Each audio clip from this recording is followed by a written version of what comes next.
The HOA threw up 12 shiny new commercial buildings on my acreage like they owned the place. They figured I was just some quiet, worn-down widower who'd roll over and keep mowing the grass.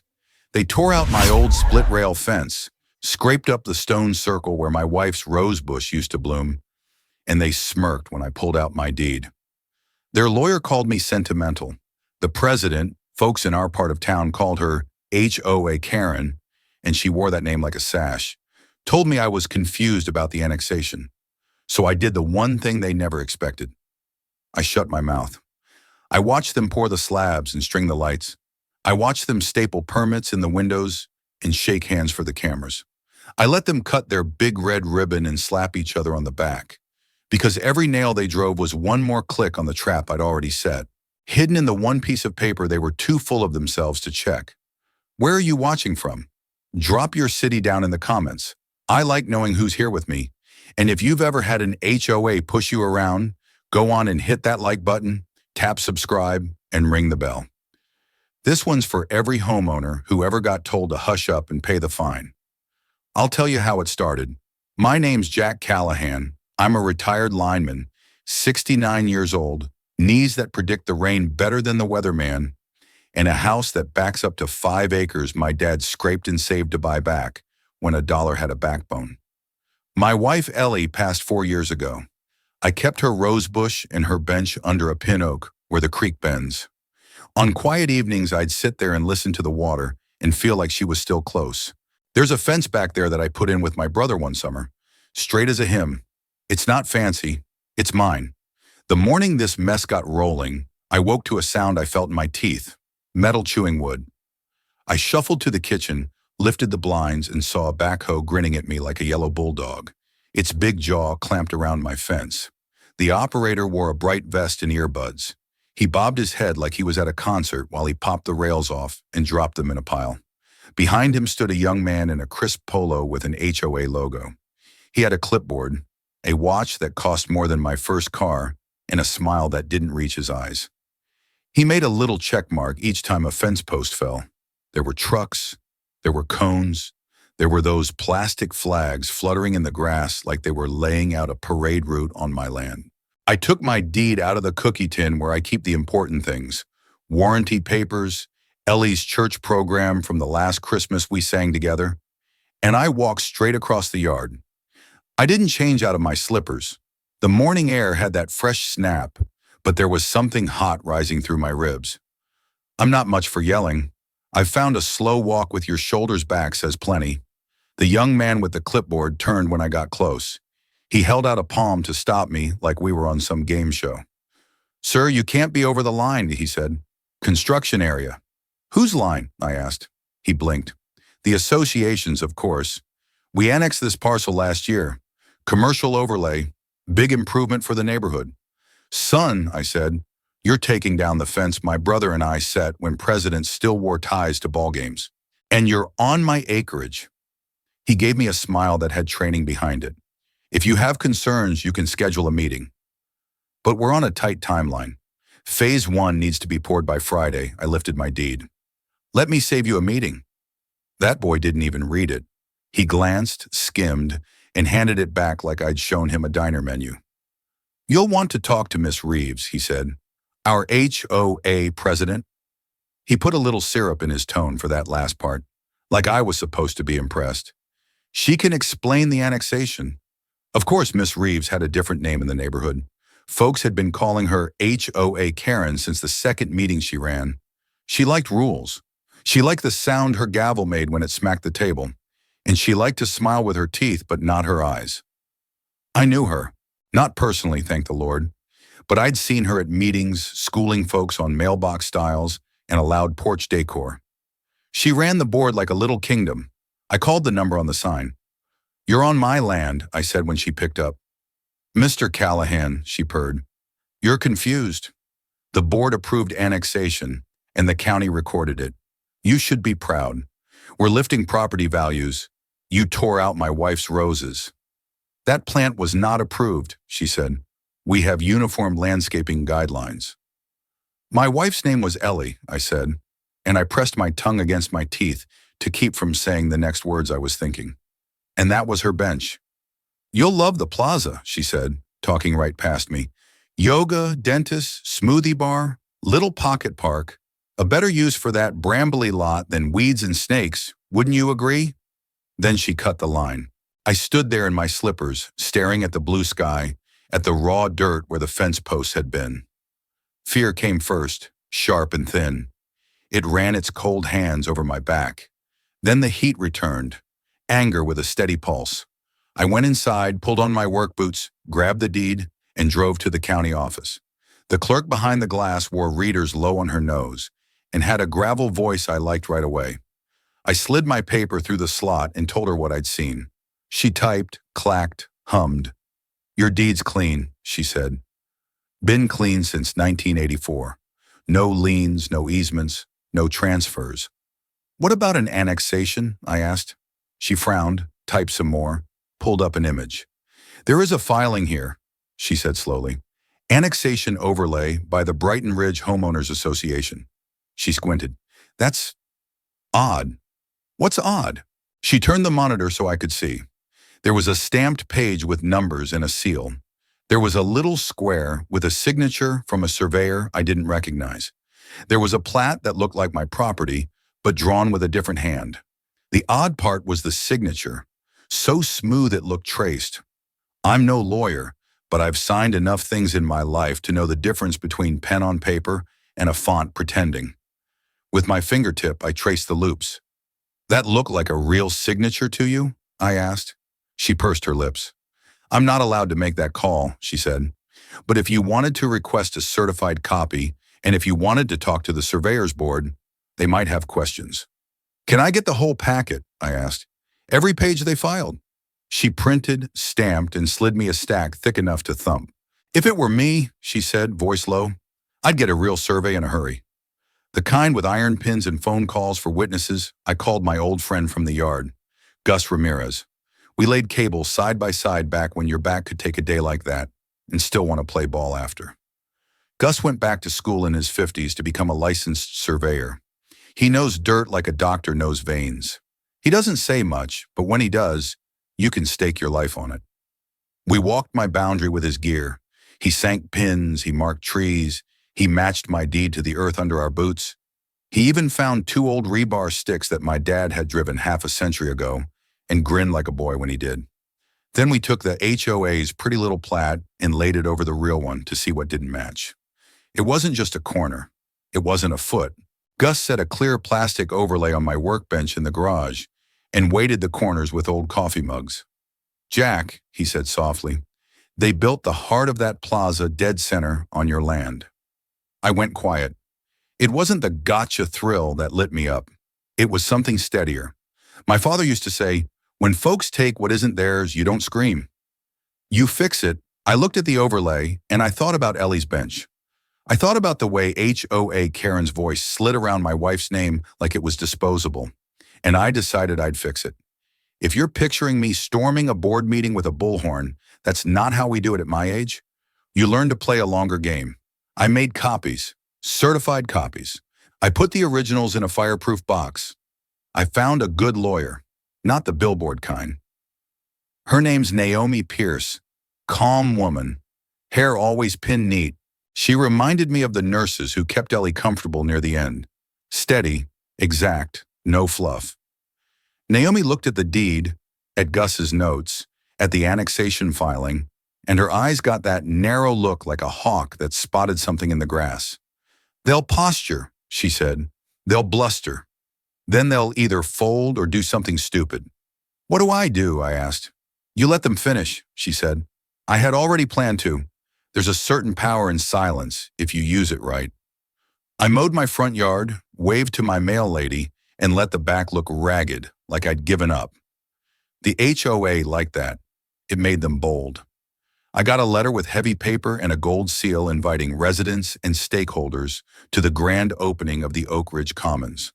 There was a dentist, a yoga studio, a smoothie place, a vape shop tucked behind polite words. There were string lights and a band scheduled to play covers from the 80s. "We hope you'll join us in celebrating progress," the letter said. It had HOA Karen's name at the bottom in a loopy flourish. I pinned it to my corkboard and circled the date with a red marker. In the weeks before that ribbon cutting, the harassment started. There was a patrol car that began parking by my mailbox like a lawn ornament. Neighbors I'd known 20 years stopped waving. I got a notice about my non-compliant trash can. A picture showed it sitting 4 inches past my driveway line on garbage day. I got a fine for a decorative flag on my porch because it wasn't the approved seasonal option, as though the flag needed permission to flutter on my own house. My daughter Abby worried. "Dad, you shouldn't be alone in this," she said. "You should come stay with us." "I'm fine," I told her. "I've been through worse." "Like what?" "Like losing your mama," I said, and we both got quiet. The night before the ribbon cutting, I sat on the porch with a glass of iced tea and watched lightning bugs blink their slow Morse code across the yard. I could hear laughter from the new plaza, contractors tapping out last-minute details, music testing on speakers. The smell of someone grilling drifted over the fence they'd put where mine used to be. I thought of Ellie. I thought of her laugh, the way she'd squeeze my hand when something made her mad and whisper, "Breathe, Jack." I breathed. Then I went to bed. Morning came bright and proud. I put on a clean shirt, my good boots, and the hat Ellie bought me in Gatlinburg on our 35th anniversary. I tucked Naomi's letters in a manila folder. I tucked Gus's survey overlay in a tube.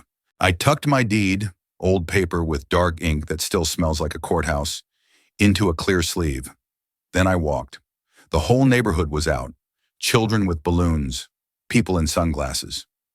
The board lined up near the big red ribbon. HOA Karen stood center like a general, her smile polished and her blouse perfect. There were cameras, local news, a blogger with a GoPro, folks with phones held high. When she saw me, she lifted her chin. Not a nod, not a greeting, just a little tilt like she was checking the weather. She made a speech about progress in community and modern convenience. She talked about raising values and attracting the right kind of tenants. She praised the board. The crowd clapped in neat bursts. I waited. I am not a man who heckles. I picked my second like a lineman reading the wind. And when the music swelled and the band pretended to tune and the scissors came out, I stepped forward and held up my hand. "Ma'am," I said. She looked at me like I was a car alarm going off somewhere. "You're about to open 12 businesses on my land," I said. "Before you cut that ribbon, I suggest you read this." I handed her the folder. She didn't take it. The clipboard kid, same one from my yard the first day, stepped between us. "Sir, we're celebrating today," he said. "You can come to our office on Monday." "You'll want to see this now," I said quietly. And I turned to the nearest camera. "Would you mind getting this?" I asked. The reporter, girl no older than my granddaughter, leaned in. "Sir, what's your name?" "Jack Callahan," I said. "And this is my deed." Phones came up like flowers turning to light. The board shifted. The band stopped pretending to tune. Some of the folks in the crowd were whispering my name because they'd seen me in church or at the hardware store. "He's the one," someone said. "That's his back lot." Another voice. "I thought the HOA bought it." Another. "They can't just take a man's ground." The clipboard kid reached for my folder then, suddenly eager to be helpful. I don't hand anything important to a person who's already ripped up something precious. I kept my grip and opened it myself. I laid the documents on a table. "Here's my deed. Here's the county plat. Here's a certified statement that my parcel hasn't been transferred. And here," I pulled out the overlay, "is a little plastic truth you might want to see." Now the cameras were hungry. The reporter moved closer. Even the band guy with a guitar held it like a shield but leaned in to look. I set the county plat down and smoothed it with both palms. Then I set the HOA's annexation. Pretty thing, colored blocks, official words. Then I laid my clear overlay with the building footprints traced on it over the top. Everything lined up, not with their lines, with mine. "See this?" I tapped the yoga studio. "That's on my land." I tapped the dentist. "Mine." I tapped the vape shop. "Mine." The crowd made that sound folks make when they start to understand they've been watching the wrong magician. Even some board members went a little pale. I looked at HOA Karen. She wasn't smiling now. "You don't have standing," she said, voice brittle. "We have approvals from the county. We have documents. We have—" "You have a forged signature," I said, and that word hung there. Forged, it has a weight to it, like a bell rung in a quiet room. I filed a complaint with the surveyor's board. I filed a quiet title action this morning. And I filed a motion for a temporary injunction to halt operations until we sort out who owns the dirt under your pretty lights. There are moments when a thing breaks. You can hear it, something you can't tape back together. That was one. The ribbon softened in the scissors. The music stayed off. A couple of shop owners stepped back into their doorways like the ground might slant. The crowd murmured, but not the friendly kind of murmur, the cold kind. "Sir," the clipboard kid said, voice smaller, "we could talk inside." "Son," I said, "I've done all the talking I need to for today." I didn't stomp off. I stood there and let the cameras look as long as they liked. Then I picked up my papers, my overlay, my deed, tucked them back in my folder, and I went home to feed the cat. Sometimes the most powerful thing you can do is go pour yourself a cup of coffee and let the truth walk on its own two legs. By late afternoon, a certified letter arrived with a threat: cease and desist from harassing board members and interfering with construction. That last word made me smile despite myself. They were done building. What they meant was interfering with business. A patrol car cruised past slower than usual. I waved. Night fell with a hush. The next day we went to court. Courtrooms at my age make me think of school gyms that someone tried to fancify. Wood benches shine soft, a flag that doesn't know if it's honored or bored. The judge was a woman who looked like she didn't have time for nonsense. Naomi whispered when she had to. Otherwise, she let the filings speak for themselves. HOA Karen had a lawyer in a suit that fit like a glove and a voice that carried well. He said words like annexation, variance, and public benefit. Naomi said deed, survey, and fraud. When it was time, she rolled out the overlay. I'll never forget the judge taking off her glasses, leaning forward and studying those lines. She asked questions nobody in a shiny suit likes to answer. Who filed this? Who notarized this? Where's the surveyor who signed this? Nobody could produce a person, just a printed name and a little rectangle of ink pretending to be a signature. The clerk testified that the filing came in after hours through a drop slot, already stamped by a notary from 2 counties over whose commission had expired 2 months earlier. That courtroom got quiet as a deer trail. The judge's order was clear. The parcel was mine. The annexation was void. The HOA had no legal authority to build or operate any enterprise on my property. The tenants of those shiny new improvements were directed not to open for business until leases were executed with the rightful owner or they vacated. The judge's pen scratched across the paper like a match. When she looked up, her gaze fell on HOA Karen's lawyer, just long enough to make the man swallow. I didn't high-five anyone. I didn't strut. Listen, when you win something like that, you don't dance. You say thank you to the folks who told the truth, and you go fix what broke. The next morning, I printed 12 notices. They were polite. By order of the court, you are operating on private property. You may remain as a tenant under a fair lease with the owner. If you choose not to sign, you have 30 days to vacate. Santini. I taped those notices to 12 glass doors while folks watched from car windows. I got yelled at by a guy in scrubs and hugged by a woman in yoga pants. That's how you know you're doing something right, when everybody's a little mad and a little relieved. The HOA tried for a new spin. They sent out a newsletter labeling me a disruptive retiree obstructing community growth. They said I was anti-small business. They said I was holding the neighborhood hostage. My daughter, who's got more sense than I deserve, sat me down at her kitchen table and said, "Dad, we're going to tell the story ourselves." She filmed me with her phone. We kept it simple. I showed my deed, the overlay, and the spot where Ellie's rosebush used to be. I didn't raise my voice. I told folks what the judge said. We posted that video, and it traveled like a rumor with legs. People who'd had their own run-ins with HOAS, I call them the Quiet Army, shared it. My mailbox filled with cards. Contractors came by with stories about the board trying to pluck them like chickens. A veteran dropped off a survey hammer from his granddad and told me to keep swinging. Half the tenants signed leases with me inside a week. I offered fair rates and 6 months grace on increases. I want a dentist and a yoga place and a coffee spot as much as the next person. so long as the folks who use them don't have to swallow somebody else's pride to walk in. The ones who didn't sign, well, they packed up. There's nothing uglier than an empty shop with ghost stickers on the glass. But let me tell you something. There's also nothing prettier than a little shop with a new lease, a fresh welcome mat, and a sign that says open under new management, hours. As for the HOA, that story took a sharper turn.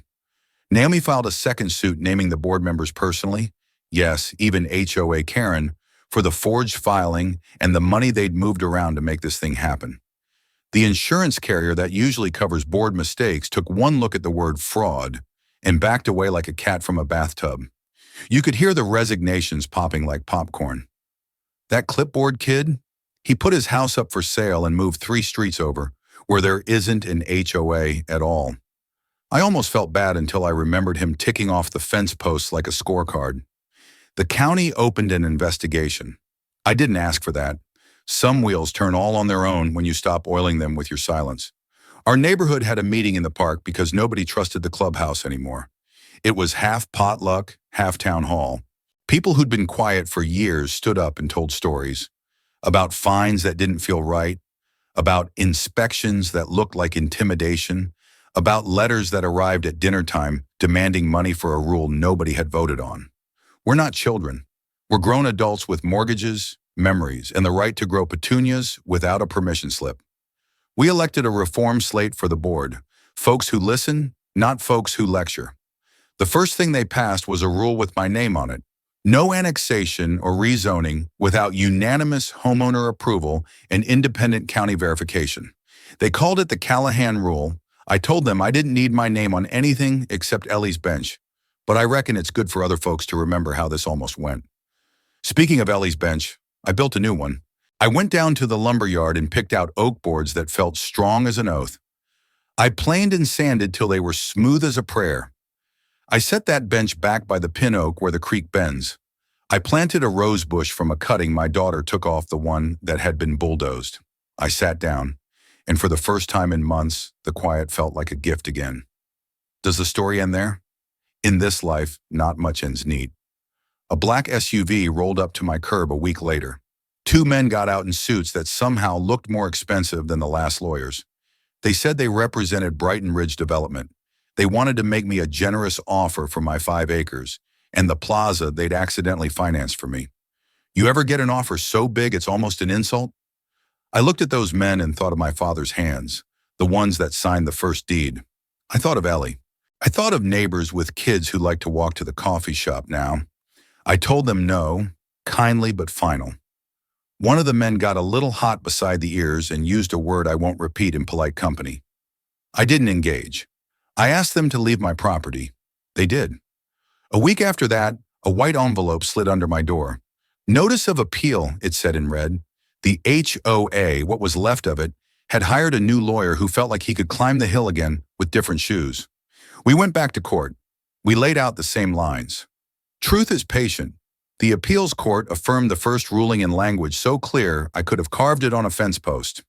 That was the last I heard of them swinging at this. And yet, because I promised to tell you the whole thing, some of this got harder before it got easy. A neighbor who'd stopped waving gave me a pie and cried on my porch. Said she'd voted yes at the first meeting because she believed the board when they said it was all above board. A man I've fished with since the 80s shook my hand and then told me he was embarrassed he hadn't spoken up sooner. It's funny, winning the land back was simpler than loosening people's fear. HOAs can get into your head if you let them. They make you think you're a tenant on your own street. But when you stand up in daylight with your papers and your quiet voice, and you show them the lines that matter, folks remember who they are. Homeowners, citizens, adults. If you're 60 or 70 and you're hearing this, I know what you're thinking. I don't have the fight in me for a battle like that. I didn't think I did either. My knees hurt. My back sings when I get out of bed. But this wasn't about muscle. It was about patience and the right people standing next to you. It was about not letting bullies push you down the road like an empty garbage can. It was about picking 2 or 3 things and doing them well. Get the papers, get the right help, and tell the truth. You don't need to out-yell them. You need to outlast them. I left out one small part that mattered more than I realized then. Remember that clerk with the gravel voice? 3 months after the first hearing, she sent me a postcard with a picture of a lighthouse on it. On the back she wrote, "We're supposed to be neutral in this office. I still am. But I wanted you to know I was proud of you for standing up without shouting." People forget that matters. I stuck that postcard on my refrigerator next to an old Polaroid of Ellie and me standing in front of the first fence we built. 2 notes from 2 women who knew how to hold a line. One with paper, one with love. We took down the barbed wire the HOA had stretched like a scar and put the split rail fence back up. Neighbors came with hammer belts and potato salad. Kids learned to carry rails on their shoulders without bumping each other. I taught a boy named Mason how to set a post level. He grinned at the bubble and said, "Like this?" I said, "Exactly like that, son." And his mama took a picture. We didn't make a big speech. We just made a fence. And when we were done, we had a walkway from the neighborhood to the little plaza where a sign reads, "Welcome. Wipe your feet. Be kind." We set a new community rule too, simple as a sunrise. No board business over email only. Everything's in the open. The new board posts minutes in a real public spot, not a members-only site 3 clicks deep behind passwords and pop-ups. They put a suggestion box by the mail kiosk, and they read every scrap of paper, even the cranks. Folks who used to duck the clubhouse now show up with coffee and calm voices. We don't agree on everything. When do people ever? But we agree on this. Nobody in this subdivision is less than an adult. One afternoon, I walked past the yoga studio. The owner, sweet gal named Val, stuck her head out and hollered, "Hey, Jack! First class for seniors is free. Come stretch those cables you call hamstrings." I laughed and told her I'd think about it. The dentist waved with gloved hands. The coffee shop put out a sign, "Buy your neighbor a cup." Little things, sure. But I'm telling you, little things are how towns are built. Not by boards and crisp polos, but by people with names you remember and voices you can hear across the parking lot. There was one last conversation I had to have. I went to see HOA Karen. She'd resigned by then, and the board had gently asked her not to attend meetings for a spell while things cooled off. She lived 2 streets over in a house with perfect hedges.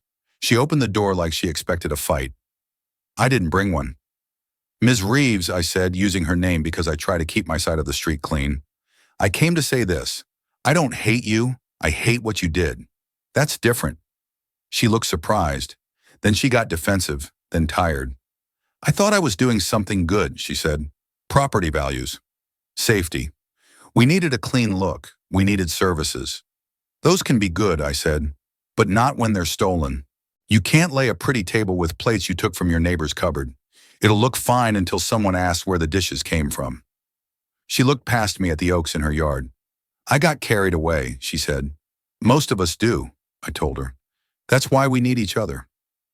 To carry us back, I don't know if she'll ever be welcome again by the old crew. I don't know if she'll ever apologize in a way that feels right to all the people she ran over. That's not mine to manage. I only know I felt lighter walking home. If you're still with me, and if you are, bless you for hanging on this long.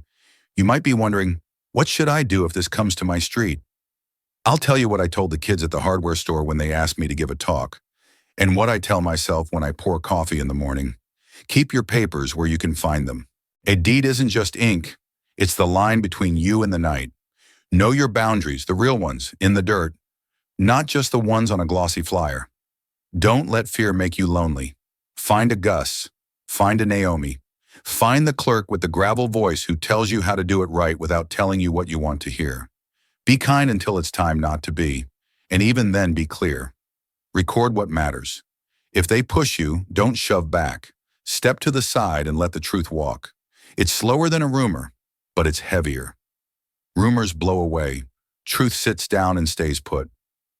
When the wind gets up in the oaks, I hear Ellie's voice sometimes in the leaves. "Breathe, Jack," she says. And I do. I breathe on my bench by the creek. I breathe walking past the plaza lights. I breathe when the mail comes and it's just a coupon, not a threat, thank God. I breathe when a toddler toddles past my fence and points at my cat. I breathe because this little patch of earth is ours again, not because a board allowed it, but because the law acknowledged what we already knew. Homes are for human beings, not for little kingdoms. If you took anything from my story, take this. You are not small. You are not alone. You are not a bitter old man clinging to dirt or a fussy old lady who can't keep up. You are the reason neighborhoods exist at all. You're the porch light. You're the watchful eye. You're the steady hand on the level when the bubble drifts.